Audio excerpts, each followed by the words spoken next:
We begin tonight with two breaking new developments. A family searching for answers tonight after the only person to face murder charges in the shooting death of a 12-year-old boy will not be convicted. Good evening, I'm Matt Mulcahy. And I'm Megan Coleman. Johanna Pizarro found not guilty today on all charges in connection to the death of James Springer. We're also following breaking new developments in another major story. Robert Newlander granted a new trial. The decision delivered by the state's highest court today.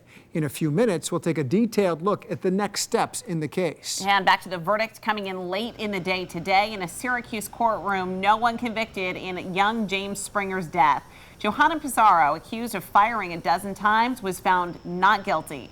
Police say James Springer was never the intended target. Nearly 1 year after the deadly limo crash in Schoharie, the National Transportation Safety Board is out with the findings of its safety report. Good evening, I'm Matt Mulcahy. The agency recommends that all limos have proper lap and shoulder seat belts, which was not the case a year ago in this tragedy.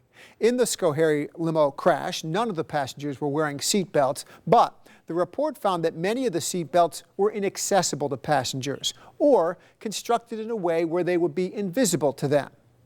And these are new photos from today's report. They show the stretched 2001 modified Ford Excursion limousine absolutely mangled, especially in the front end. The report adds that the seats inside the limo were not from the original vehicle. 20 people were killed, 17 were passengers, then there was the driver and 2 bystanders. The stretch limo involved in the crash should not have been on the road and would not have passed inspection. As the NTSB was inspecting other vehicles in the Prestige limousine fleet, there were 3 other limos with inaccessible seat belts. Right now across the state, seat belts are not part of the DOT inspection, and limos are not required to use them for passengers. State lawmakers are considering legislation that would require limos to have at least 2 seat belts for the front seat and seat belts for every passenger. The NTSB says seat belts drastically decrease the risk of death and could have saved lives in Schoharie. Good evening, I'm Matt Mulcahy. And I'm Megan Coleman. Tonight, the investigation into the crash last month involving Coach Jim Boeheim is officially closed. Police have completed the accident reconstruction, and the district attorney's office is out with his final report. Thank you, Mike. Right now. The kid that initially said something to an adult saved people's lives. Law enforcement officials across the state and in the Greece School District commending students for seeing something and saying something, changing the narrative after an alleged terror plot on an upstate New York Muslim community was prevented. Tonight, 4 people are under arrest, including a 16-year-old student in the Greece School District, after authorities say they were planning an attack on the hamlet of Islamburg in Delaware County. It's about 50 miles northeast of Binghamton. 20-year-old Brian Culinary, 18-year-old Andrew Crystal, and 19-year-old Vincent Vetromil have all been charged with criminal possession of a weapon and conspiracy. There's also a 16-year-old who was charged but has not been identified, facing charges, and his bail now set at $1 million. Police say the suspects had been in the Boy Scouts together, 2 rising to the highest rank of Eagle Scout. Authorities say they communicated the plot through a gaming app called Discord. Now, police say this began in a school cafeteria in Greece on Friday.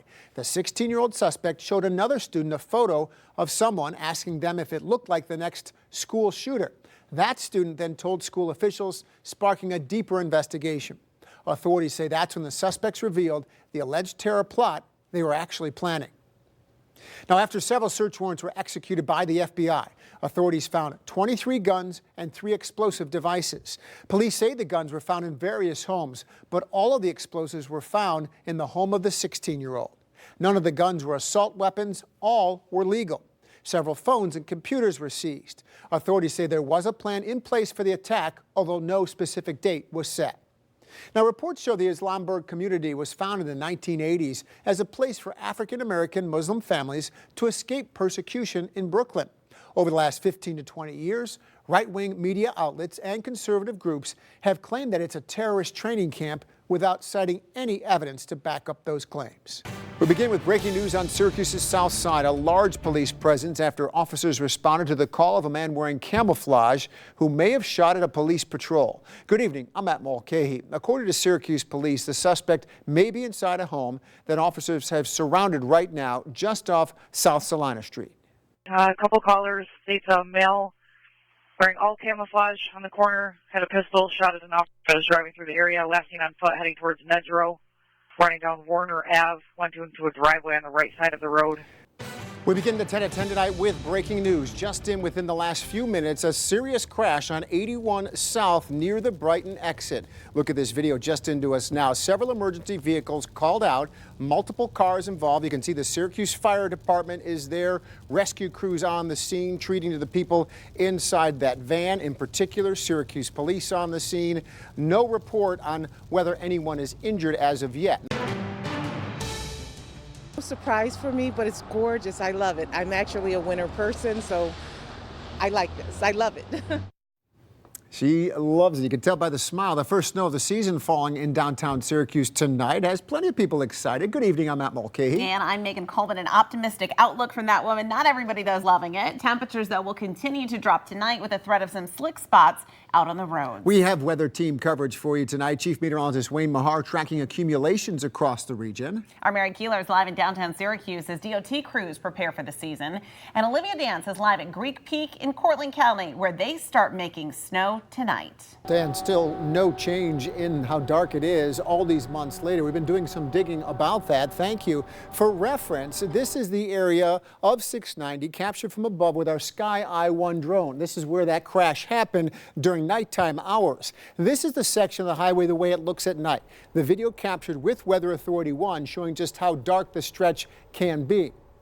Now, according to a spokesman for National Grid tonight, the streetlights on 690 in question are owned by the State Department of Transportation. The lights are then maintained by the city of Syracuse. And then National Grid says it handles issues with circuitry or the lighting fixture itself. National Grid says before it can determine any repairs on the network of components it owns, it has to wait for DOT approval. It's complex. It's bureaucratic. Polls close in 3 hours, so you still have time to get out to vote, and we have plenty of election team coverage on the way. Our Mary Keeler and Amanda Chin are with the Republican and Democratic parties, respectively, as they gather to watch results tonight. Our Olivia Dance is in the town of Clay looking at voter turnout for today. Happening now at 11, a local story making national headlines. New details on what led to a Bridgeport man allegedly brutally killing a recent high school graduate. And how Bianca Devins amassed a large social media following, why you may not be familiar with the platform she was using.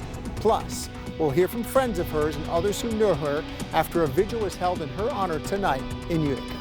Happening now at 11, the NTSB issues an urgent warning to people who own limousines and the passengers who ride in them ahead of the anniversary of the deadly crash in Schoharie.